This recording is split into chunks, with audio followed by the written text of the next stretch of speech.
ज्या प्रभुरामाच्या जन्मभूमीवर उभ्या केलेल्या बाबराच्या थडग्याचा कलंक मिटवून तिथं भव्य श्रीराम मंदिर उभारण्यासाठी हिंदुस्थानातल्या करोडो हिंदूंनी कारसेवा केली होती. रस्त्यावर उतरून रक्ताचं पाणी केलं होतं. आंदोलनांमध्ये स्वतःच्या प्राणांची आहुती दिली होती. त्यानंतर कायदेशीर लढा देत कित्येक वर्ष रामलल्लांना त्याच्या मूळ जन्मस्थानी अयोध्येत एक मंदिर उभं करून तिथं गर्भगृहात बसवण्याचं स्वप्न साकार केलं गेलं खरं तर. आणि यासाठी प्रभू श्रीरामाच्या नावावर करोडो भाविकांनी आकाश पाताळ एक करून आपली कमाई दान केली. त्याच अयोध्येच्या राम मंदिरात त्या जमा झालेल्या कमाईवर डाका पडलाय. आणि धक्कादायक गोष्ट म्हणजे मंदिराच्या सुरक्षेसाठी लावलेल्या आणि त्याचबरोबर या मंदिरात जमा झालेल्या दान दक्षिणेवर नजर ठेवण्यासाठी लावलेल्या CCTVचाही बोजवारा उडालाय हे समोर आले. कारण हे सगळं रेकॉर्ड केलेलं तब्बल 8 महिन्यांचं CCTV फुटेज एका रात्रीत गायब झाले, तेही ऑटो डिलीटच्या नावाखाली. सगळ्या देशात बोंब मारली जाते की घोटाळा तर झालाय, पण या घोटाळ्यात सहभागी लोक जे होते त्यांचा संबंध हा थेट संघ आणि विश्व हिंदू परिषदेशी येतोय. म्हणून हे प्रकरण दाबलं जाण्याचा एक घाट घातला जातोय. अर्थात त्यानंतर बोट वळणार आहे ते भारतीय जनता पक्षाकडे. म्हणून या घोटाळ्याची चौकशी करणारी SIT आस्ते कदम काम करते अशाही पद्धतीचे आरोप व्हायला लागले. आणि आता तर या SITचा सीलबंद रिपोर्ट थेट PMOला म्हणजे पंतप्रधान कार्यालयाकडे पाठवला जाणार आहे, तो ओपन केला जाणार नाही असं कळतंय. आता यावरून काय समजायचं? हा घोटाळा दाबण्यासाठी हे सगळं सुरू आहे की राम मंदिराच्या गर्भगृहात पोहोचलेल्या या चंपतगिरी मागे नेमका काय खेळ आहे? सगळं जाणून घ्यायचं असेल तर हा व्हिडिओ शेवटपर्यंत नक्की बघा.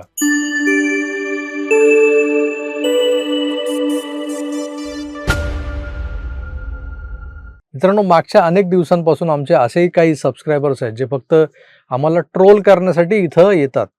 त्यांची एक मागणी होती की हिंदूंची अस्मिता असलेल्या राम मंदिरात जमा होणारी दान दक्षिणेची रक्कम, सोनं, नाणं, चांदी इत्यादी याचा हिशोब कोण ठेवतं याचा जरा शोध घ्या.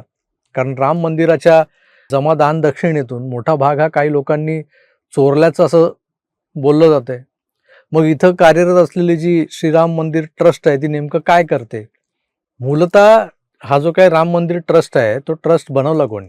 जर या ट्रस्टमधूनच करोडो रुपयांची चोरी सुरू होती तर या सरकारचे प्रतिनिधी असलेले जे IAS ऑफिसर, DM ज्याला डिस्ट्रिक्ट मॅजिस्ट्रेट म्हणतात, होम सेक्रेटरी, हे लोक नेमकं काय करत होते मग? आता चोरी उघडकीस आल्यानंतर केवळ तो चंपतराय नावाचा जो काही माणूस आहे या ट्रस्टचा अध्यक्ष, या चंपतराय वरच सगळं खापर का फोडलं जात आहे? आता असं समोर येतंय की मंदिरातून फक्त कॅशच नाही, म्हणजे जी नोटांची बंडलं बनायची तिकडे दान दक्षिणेतून, ती नुसती ती कॅश नाही तर भाविकांनी दान केलेल्या चांदीपैकी 200 किलो चांदी, तिचा हिशोब लागत नाहीये. किलोभर सोनं, नाणं, सोन्याचे दागिने, हिरे आणि अशा अनेक अनमोल बहुमोल अशा ज्या काही गोष्टी आहेत त्या देखील ज्या भक्तांनी मोठ्या श्रद्धा भावनेनं रामाच्या चरणी अर्पण केल्या होत्या त्या देखील गायब आहेत. आणि ही चोरी लपवण्यासाठी खालच्या दर्जाच्या कर्मचाऱ्यांवर, ड्रायव्हर्सवर आणि ज्या बँकेत त्यांचे सिक्युरिटी लॉकर्स आहेत जिथे जमा केलं जातं सगळं, त्या बँकेच्या कर्मचाऱ्यांवर गुन्हा हा दाखल झालेला आहे. आणि हे सगळं खापर त्यांच्या माथ्यावर फोडलं जात आहे. पण सूत्रधार जे आहेत, जे खरे सूत्रधार आहेत, ते तर वर बसलेत अशा चर्चा दबक्या आवाजात सुरू आहेत. आता झालंय काय तर चोरी उघडकीस आलेली आहे. आणि ते एकदा का चोरी उघडकीस आली आहे तर संबंधितांना जाग येणार. लगेच तात्काळ व्यवस्था बदलली आहे खरं आहे, पण त्यात तरी पारदर्शकता कुठे आहे? आता काय झालंय तर चोरी उघडकीस आल्यानंतर घाईघाईनं निर्णय घेत काही मोठे बदल करण्यात आले. आधी टेबल खुर्चीवर बसून नोटा मोजल्या जायच्यात जमा झालेल्या, सेपरेशन केलं जायचं. मग ते टेबल आला म्हणजे टेबलला खालून केलेले व्यवहार आले. मग आता ते नको म्हणून सतरंजी अंथरून नोटा तिथे मध्ये टाकल्या जातात आणि मोजल्या जातात, त्यांचे बंडल बनवले जातात. हा एक बदल झालाय. 40 ते 45 जुन्या कर्मचाऱ्यांना हटवून नवीन लोक आणले गेलेत.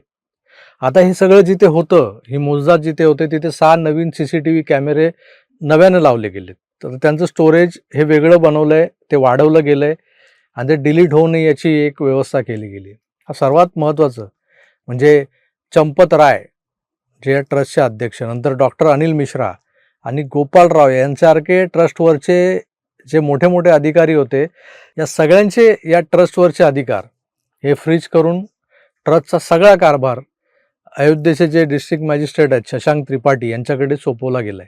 आता या संपूर्ण प्रकरणावर प्रामुख्यानं बोलतंय कोण, तर ज्योतिषपीठाचे शंकराचार्य स्वामी अविमुक्तेश्वरानंद. आता भलेही ते भारतीय जनता पक्षाच्या हिंदुत्वाला विरोध करत असतील, त्यांना प्राणप्रतिष्ठेच्या वेळेस बोलावलं नव्हतं, म्हणजे निमंत्रणच नव्हतं. त्यांचं म्हणणं होतं की मंदिर अर्धवट अवस्थेत असताना त्यात मूर्तीची प्राणप्रतिष्ठा करणं हे विधिसंमत नाही, काहीतरी मोठा अनर्थ घडेल पुढे, असा त्यांचा तेव्हा दावा होता. त्यानंतरही असे अनेक प्रसंग आले की या अविमुक्तेश्वरानंदांनी भाजप प्रणित कुठलीही गोष्ट असो त्यावर टीका केलेली आहे. ते थोडेसे काँग्रेस दार्जिने वाटत होते. हे तेच अविमुक्तेश्वरानंद ज्यांनी मातोश्रीवर जाऊन उभाटांना सर्टिफिकेट दिलेलं की उद्धवजींची जी सेना आहे तीच खरी शिवसेना आहे.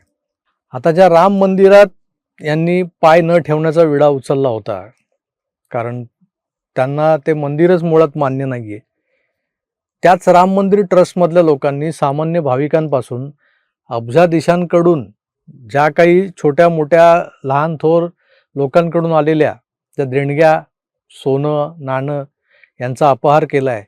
मग काय यांना तर चेवच चढणार होता. मिला मौका मारो चौका म्हणत यांनी अत्यंत रोखठोक शब्दात या स्कॅमवर हल्ला केलेला आहे. ते नेमकं काय म्हणाल ते ऐका. जब वहाँ चंपत राय बैठे हैं, चंपत का मतलब जानते हो? चंप धातु है जिससे चंपत शब्द बना है। संस्कृत भाषा में चंप का मतलब ही होता है कि लेके भाग जाना। संस्कृतमध्ये चंप म्हणजे चंपत, चंप पासून बनलेला चंपत, या शब्दाचा या धातूचा अर्थच होतो घेऊन पळून जाणं.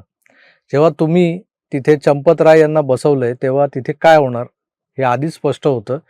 शंकराचार्यांच्या मते ही चोरी आजची नाही, तर जेव्हापासून मंदिराचं शिलापूजन झालं आणि इथं मंदिर बनणार हे ठरलं तेव्हापासून तिथल्या जमिनीच्या अधिग्रहणाच्या किंवा खरेदी विक्रीच्या व्यवहारात काही ठराविक लोकांनी हात मारला आणि त्याच दरम्यान जो आर्थिक दानाचा ओघ सुरू झाला होता मंदिर बनवण्यासाठी, लोक पैसे पाठवत होते, सोन्याच्या आणि चांदीच्या विटा पाठवत होते, त्यातही घोटाळे झालेले आहेत. कारण अनेक डोनर्सना त्यांनी दान केलेल्या रकमेच्या अधिकृत पावत्या मिळालेल्या नाही आहेत असं आता उघड झालंय. मग यांनी दिलेली देणगी कुठे गेली? लोकांनी सोनं पाठवलंय, त्याची नोंद अधिकृत रजिस्टरमध्ये नाहीये, त्यांना पावती मिळाली नाहीये, किंवा चांदी दान केली जी मंदिराच्या सजावटीत कुठे वापरली हे देखील त्या ज्याने दान केलं त्यांना कळवलेलं नाहीये. मग हे गेलं कुठे? आता हा सवाल विचारणारा एक व्हिडिओ बाहेर आलाय. सिंधी समाजातल्या एका रिटायर्ड मिलिटरी ऑफिसरचा व्हिडिओ आहे, बघा. 1-1 किलो की 200 किलो की चांदी हम लोगों ने ईंटें बनवा करके अयोध्या में श्री चंपत राय जी को दिया था राम मंदिर के लिए। और वो चांदी कहाँ लगाई है अगर हमें बता सके तो हम अपने श्रद्धालुओं को बता सके। और अगर ये चांदी उसमें यूज नहीं हुई है तो ये बड़ी दुख की बात है। मला खात्री आहे की योगी बाबाच्या राज्यात त्यांनाही न जुमानणाऱ्या एका गटातल्या हरामखोरांचं हे पाप आहे. रामाच्या नावानं गोरगरीब जनतेनं त्यांच्या घासातला घास काढून दिला होता, त्यातही या हरामखोरांनी नीचपणा केलाय. या लोकांना योगीजी व्यवस्थित बांबू हा लावणारच आहेत. भले या नावाला नेमलेल्या SITचा रिपोर्ट सीलबंद लिफाफ्यात PMOला का जाईना, योगी त्यातूनही मार्ग काढेल आणि कोणालाही असाच वाऱ्यावर सोडणार नाही. पण हे प्रकरण दडपण्यासाठीचाही जो प्रयत्न चाललाय तोही तेवढ्याच वेगानं होताना दिसतोय.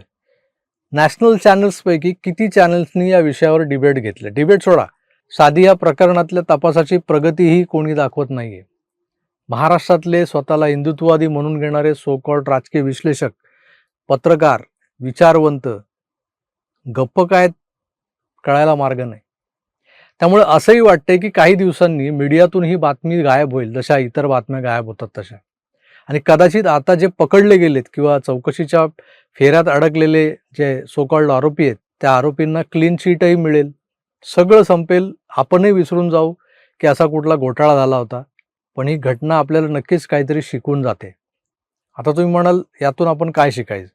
मान्य की हे कलियुग आहे, रावण आता लंकेत नाही राहत, तर इथे रामाच्या मंदिराच्या गाभाऱ्यात बसलेले काही लोक हे रावणापेक्षा कमी नाही आहेत.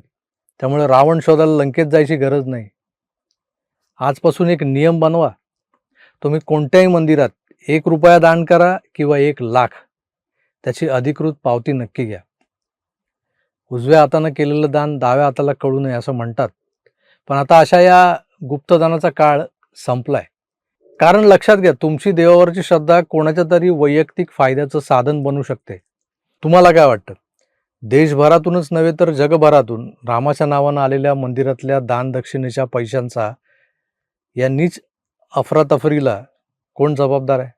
रामनामाचा जप करून अनेकांना अनेक लाभ झालेले आहेत, तसं सिद्धही झालं आहे. आपणही त्यात मागे का राहायचं असं समजून हे राम नाम जपत कुणी काय कांड केलं आहे का? या हरामखोरांना राजकीय अभय मिळालं आहे का? किंवा यांच्या मागे कुणी राजकारणी असेल का? काय वाटतं? मला कमेंट करून नक्की सांगा. मी तुर्तास इथेच थांबतो. पुन्हा भेटूच. तोवर आपली काळजी घ्या आणि पाहत राहा आपलं आवडतं यूट्यूब चॅनल आकार DG9. धन्यवाद. नमस्कार.